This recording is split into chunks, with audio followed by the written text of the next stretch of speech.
শক্তি। Force আর শক্তি কি এক জিনিসটা কি? ফোর্স তো বল। ফোর্স তো বল, আর এটা কি বলতেছি? চলো শক্তি, তাই না? এটা অন্য চলে হ্যাঁ তো এটা জাফর ইকবাল সাহেব কইছে যে আসলে এটা শক্তিও না ফোর্সও না, ঠিক আছে? তিনি কি দেন? এটা আসলে বিভব পার্থক্য, যেটাকে আমরা বলি পটেনশিয়াল ডিফারেন্স, ঠিক আছে? আসলে এটা ব্যাপারটা আসলেই তাই। তবে এখানে একটা বিষয় আছে, এই আমি কেটে যাবো লবণ মানুষ আমি সিদ্ধি দেখি লবণ রব্বাই। আচ্ছা, তো জিনিসটা হচ্ছে পটেনশিয়াল ডিফারেন্স মানে বিভবের পার্থক্য আর কি। তো তড়িৎ আমরা তো শুরুতেই কথাটা শুরু করছি এইভাবে, তাই না? আমরা চারটা শুরু করছি এইভাবে যে তড়িৎ যে আসলে এক জায়গা থেকে আর জায়গায় প্রবাহিত হয়, এটার পেছনে কোনো শক্তি বা অন্য কিছু না, বিভবই হচ্ছে একমাত্র কারণ। কারণ কথা হলো বিভবের সংজ্ঞা যখন আমরা পড়লাম তখন আমরা কি দেখলাম? বিভব জিনিসটা কি? বিভব জিনিসটা কি না, এখন আসলে আমি ওইরকম চাচ্ছি না, আসলে আমি সহজ ভাষায় শুনতে চাচ্ছি বিভব জিনিস কি। কে বলতে পারবে? এক কথা না, দুই কথা হইলেও হবে। মেহেদী কি বলা যায়?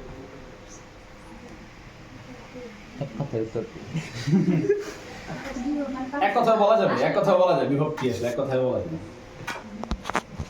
দুই প্রান্তের বিভব হলো কাজ।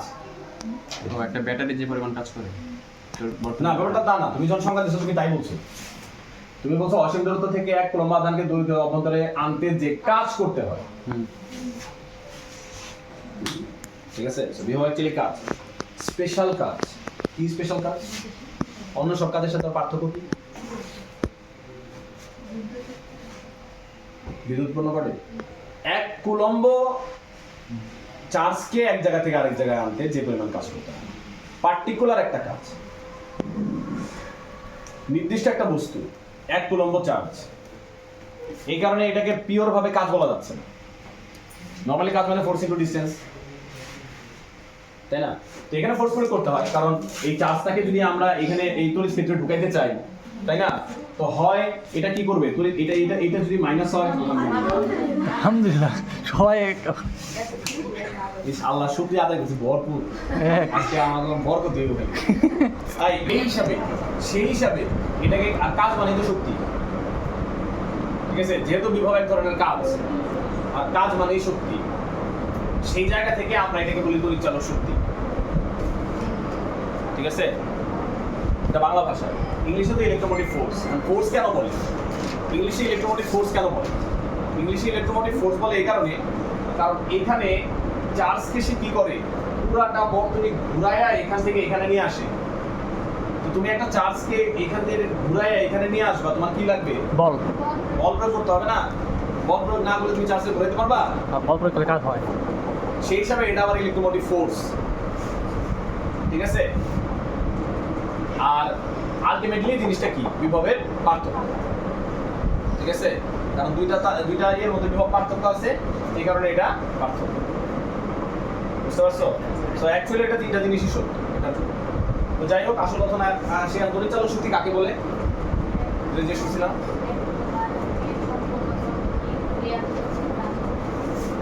এক কুলম্ব কারা বলে? তুমি। হ্যাঁ, এক কুলম্ব আধানকে বর্তনীর কোনো একটা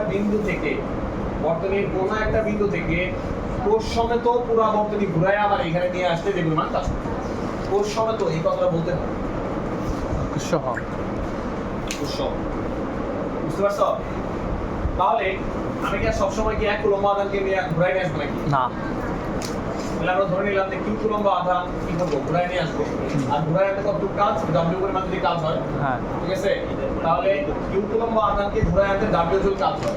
তাহলে এক কুলম্ব আধানকে ঘুরাই আনতে কত কাজ হবে? W/Q W/Q। তাহলে এটাকে আমরা বলছি তড়িৎ চালক শক্তি। তাহলে তড়িৎ চালক শক্তিকে কি দ্বারা প্রকাশ করা হয়?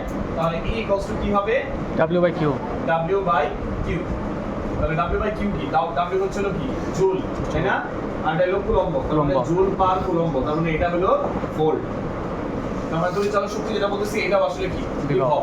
বিভব হিসাব করতে গেলে দেখা যায় তাই আসলে বিভবের পার্থক্য। এখন এইখানে যদি এটা বিভব পার্থক্য, মানে এটা যদি A বিন্দু হয়,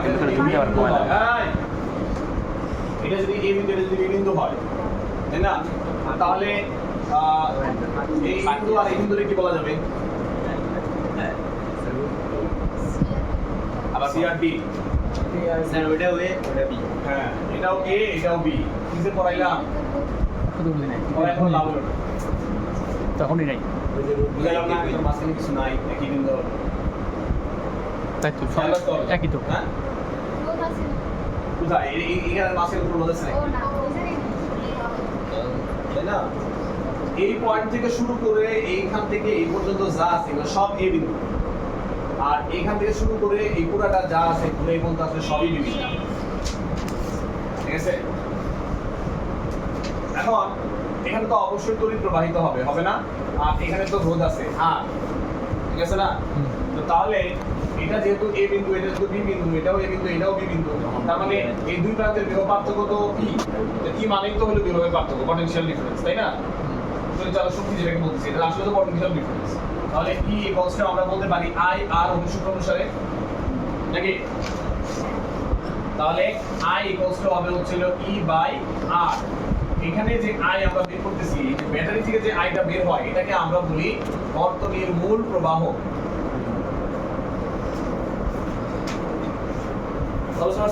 বর্তনীর মূল প্রবাহ বলি এটাকে।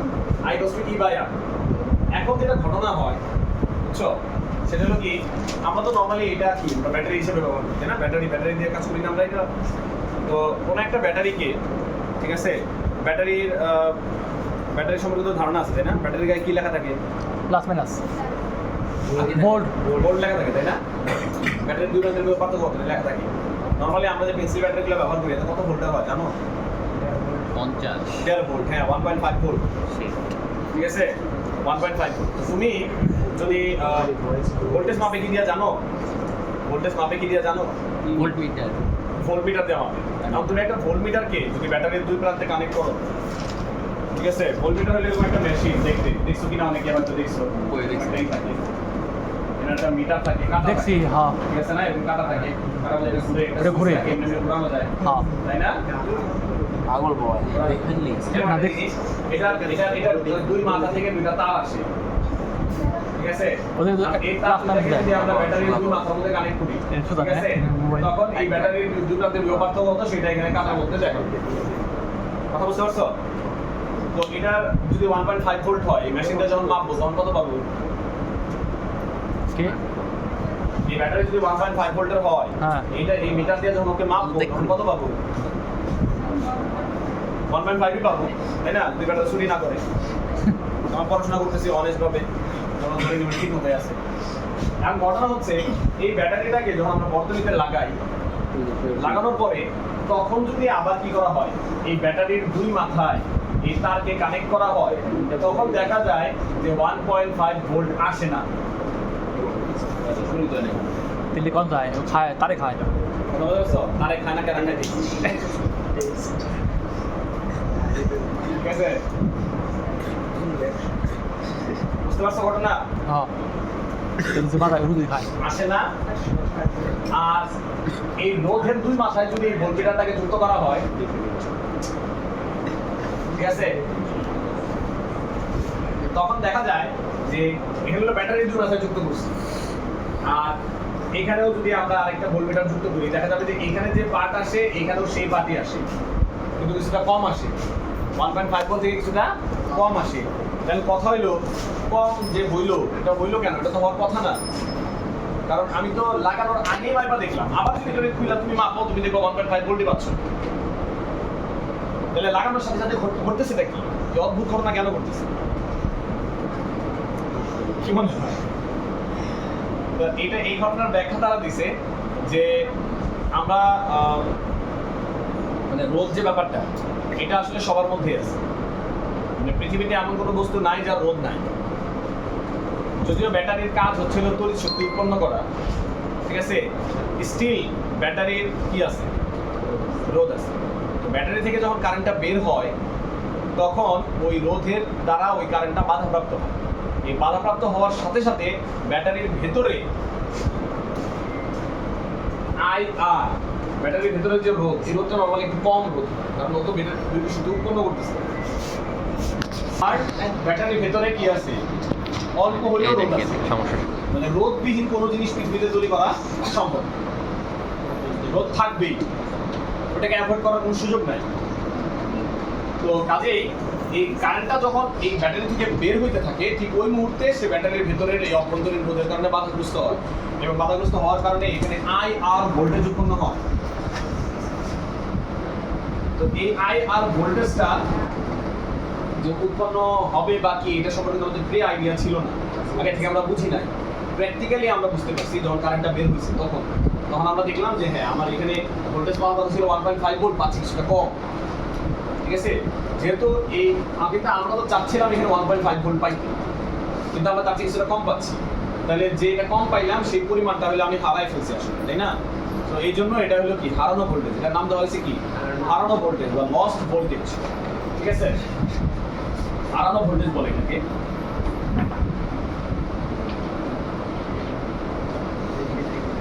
সো এইখানে যে ভোল্টেজটা আমরা পাই ভি, এটাকে বলা হয়